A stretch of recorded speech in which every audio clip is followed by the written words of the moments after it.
Hey everybody, I've got a response video to HeresyProduktionz questions and comments on Warhammer Fantasy, and I thought I would try a couple things out. One, showing me, I'll show some minis in a little bit, but I'd show my face, and I've done it before, but probably a lot of my newer subscribers haven't seen me, so it might be a bad thing, especially if you're local and now you're going to recognize me and say, whoa, I know that guy. Might be a good thing. Who knows? Anyway, I also want to try out this video camera, which I've used in the past, long time ago. I haven't used in quite a while. I use my phone normally. So, yeah, let's try this out. Anyway, Warhammer Fantasy. So, HeresyProduktionz, Palmer, he was talking about getting into the game, having some thoughts about it. And I thought I would share some of my thoughts and my experience with the game. Now, little disclaimer, I'm relatively new to the game. It's been a few years. I started getting into the game just as 8th edition came out, so all I know is 8th edition. I have some very positive things to say about the game, a couple negative things, but I can't really compare it to other editions, so what I have to say is slightly biased towards that. I only know this edition, but I do like this edition. There are some things that I'll talk about that I am not so happy with, but generally I enjoy the game, and most games I've played of Warhammer Fantasy 8th edition I've quite enjoyed. So a little bit of background for Warhammer Fantasy for me. I was just getting into the idea as 8th edition came out. I even picked up some Kings of War stuff by Mantic, and I was looking into Undead, and then I started playing Fantasy. I had some local players that were playing it, and I was going to do the Undead army, the Vampire Counts, but I decided to go with Island of Blood as a starter army, or a starter box, and pick those two armies up, which are really cool models, which I'll get to in a sec as well. And I actually picked up a second set and split it with a friend of mine later on. Actually, I think he just got the rules and maybe the dice or whatever, I don't know. But I had High Elves and Skaven.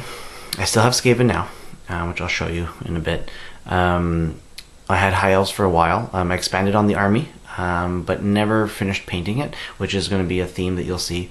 I later picked up Empire when we started doing a Tale of Gamers type thing, which was going well, and I think if we did it properly it would have been really cool. I really like the Tale of Gamers format of a bunch of people getting together and expanding on a game from starters and up, and it was sort of working, but I think, as usual, especially with this game, I bit off more than I could chew, and that's one of the things I want to say about the game, and I'll say it right now, is that you kind of need big armies to play good games. Small point armies, small point games, they're good, they're fun, you play there, it's an enjoyable game, but you're not going to be able to get the full experience of a big battle, because you won't have the amount of models on the table that really lend to a full battle. And I think maybe some other mass battle games, like historical games especially, you will find, because you can pretty much have different types of units, all kinds of different types of units on the table. If you want, you might just have whatever, certain, like a few different elite types or whatever, but you can have like the light cav, and you can have the heavy chariots, and you can have the archers, and you can have the foot soldiers and all that.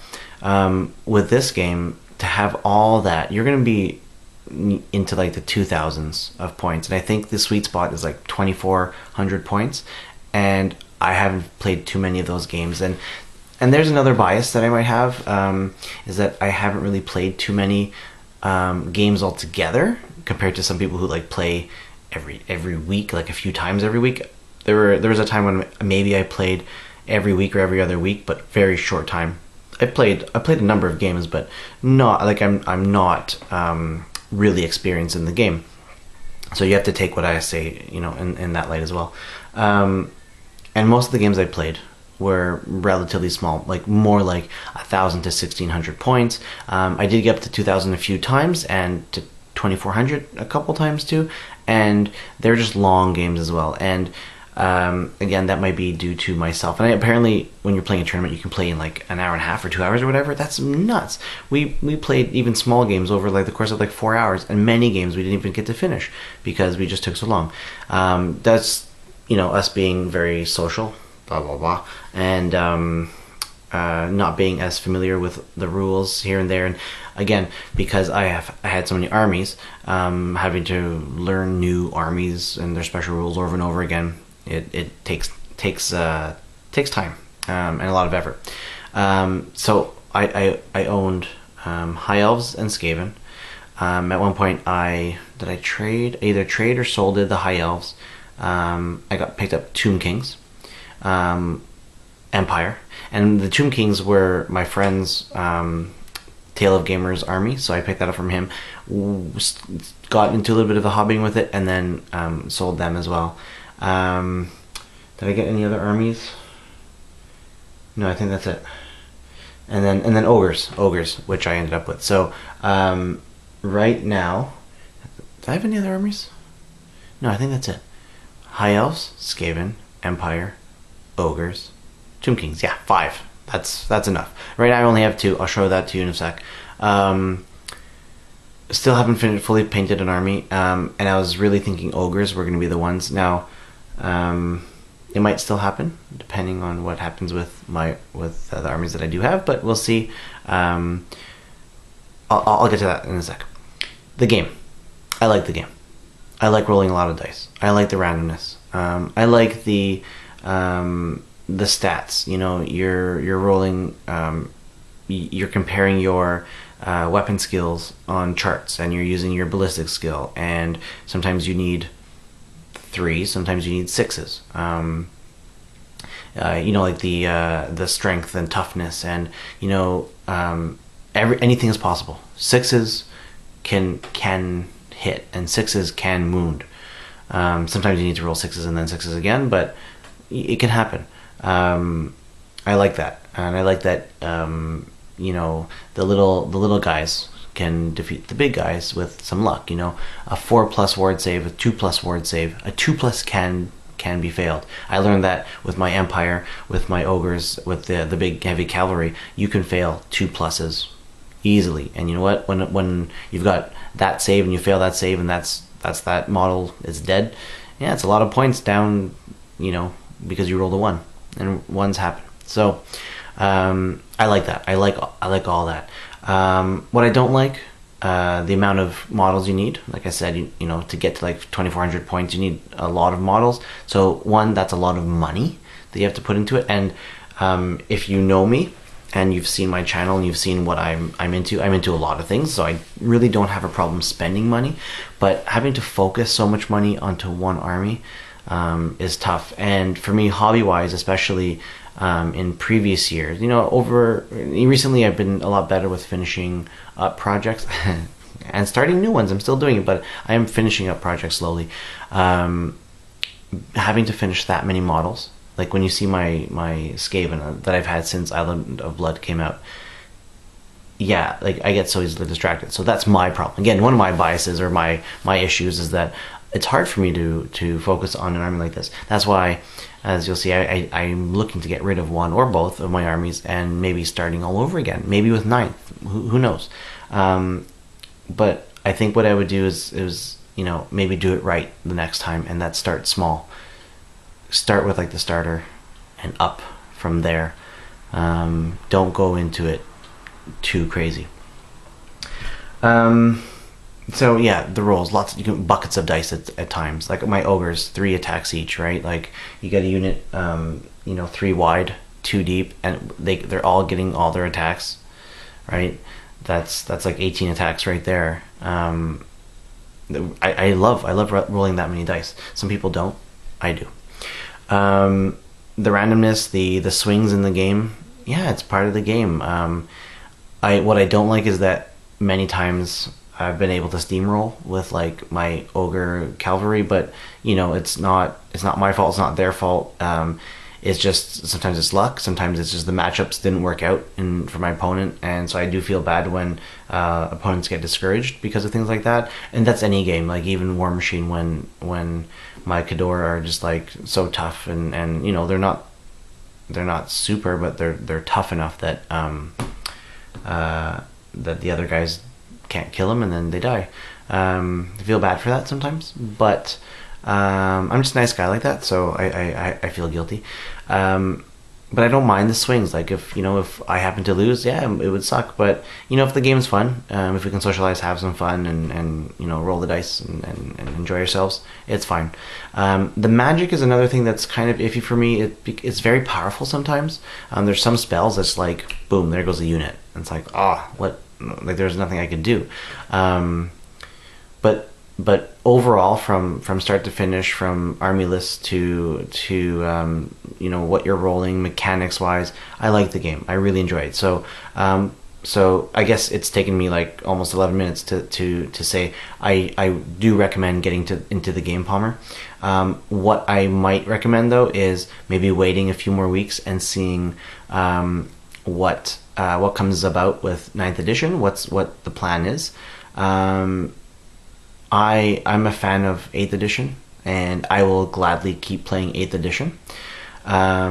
It'll not be supported anymore once the new edition is out, of course, but that's fine by me.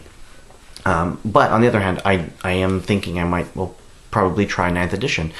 If it comes out with like a starter box like Island of Blood and all the other ones with a couple armies, I will pick that up, hopefully convince, you know, someone else to pick it up, maybe Andrew, whatever, and maybe split it, or, you know, I'll gladly do them both or whatever. I'll probably dabble into 9th edition, and if I like it, maybe go on with it, and if I don't like it, who knows. I don't really like the idea, this whole end times thing. That's one thing that I don't like what they've been doing. I guess, at least what I think. I don't, you know, the story is fine, it's cool, but if it you know, kind of technically kills the game and makes it, that just overhauls it in possibly a negative way, I don't know. I don't think I like the idea of that. At least all the rumors I've heard, I don't like, you know, cutting out armies. Like Bretonnians, they should have got a new book at least. You know, if they, yeah, so what if they die in 9th edition? At least have brought another book out for them, because they're like one of the coolest looking armies. And speaking of cool looking armies, GW makes some of the best models. I don't think anyone can deny that GW sculpts are fantastic. Price wise, yeah, you know what, they're expensive, especially those elite units. You know, but we're in a hobby, and if we're willing to pay for the hobby, we're willing to pay for it. I've put a lot of money into the 5 armies I've had, happily, because they're really cool sculpts, and even if I never really finished hobbying them, they're really well done. And I will continue to buy GW stuff in the future for sure, sometimes even just for fun painting, but hopefully not, because, you know, I don't really have the money or room for that, or I shouldn't at least. But models wise, awesome. Rules wise, great. So I totally recommend Warhammer Fantasy. Now, that being said, I'm going to show you the 2 armies that I've been left with, my Skaven and my Ogres. And I'm going to let you know that if anyone is interested in picking up any of these 2 armies, and you'll see the state that they're in, a lot of work on both of them, not finished hobby wise, and some TLC required here and there. But I am looking to get rid of either or both of these. If I get rid of both, it means I will start another one from scratch. I'll wait till 9th edition and then go from there. But let me show you, and I'll talk while I do that. So I'm just gonna take this one up. All right, so here are my ogres, and there's a few models that are not here. They're just in some other containers, namely the riders for these guys. But they're about like 2/3 painted. I've got a cannon in the back, and forget what that one big dude's called, but he's cool. Got, you know, a few, but most of the infantry is painted. Just the character models and the other support models are required to be painted. But like, I did some, I guess, conversion work, and this needs to be re-glued. But here's my BSB. Like, come on, totally cool, totally ogreific. And here's my tyrant, or whatever the general would be in the points you make. And this army, I think, can go up to like 2,500 points, I think, if all is included, and with a bunch of upgrades and stuff. And here are my Skaven. And there's a bunch of sprues with another like 30 rats. There's like 10 storm vermin as well. A few models are not shown, and as you can see, the bell, well, I never decided if I was going to do the bell or the plague furnace, so all the parts are still on the sprue, but I built the bottom. I've got a few, like this guy's fully painted, and I really like the way he had turned out. Probably not, can't really see it very well in this video, but I think he was done pretty well. And a few other guys painted there, and some mostly painted things back there, and some rats started, and these guys fully painted, just not based properly. Anyway, I like the themes of these armies. Just like, but look how much there is, and that's a problem for me, and that's a thing, that's my problem. Like look at this guy. How cool is that? But a lot of work to paint these up, and with all the other projects I've got, I don't know if I'm ever going to be able to finish one or both of these armies, even one. So my goal is to actually get rid of one of them, and then I can focus on the other. If I can get rid of both, that might even be better. Then I can start from scratch and actually do it the right way, and actually paint as I go, and get it done properly. So if anyone's interested, these armies are up for sale. Let me know, comment or message me or whatever. I also have the current army books and the magic cards for both armies, which is always helpful and really cool. Little bonus there. So let me know. Anyway, those are my thoughts on Warhammer Fantasy. Again, thumbs up for me. I'm a fan. I recommend it, but with 9th edition most likely coming out very soon, I might even wait and see what happens with that. But always know that you can always still play 8th edition. You don't have to play whatever, what the current edition is. If you're not playing tournaments, then you're fine. So anyway, thanks for watching, everyone. Sorry about the long video, but hopefully you agree or disagree or whatever. And if you do, comment, give me questions, whatever. Let me know what you think about fantasy or whatever, and yeah. So thanks a lot, everyone, and have a fantastic weekend. See ya.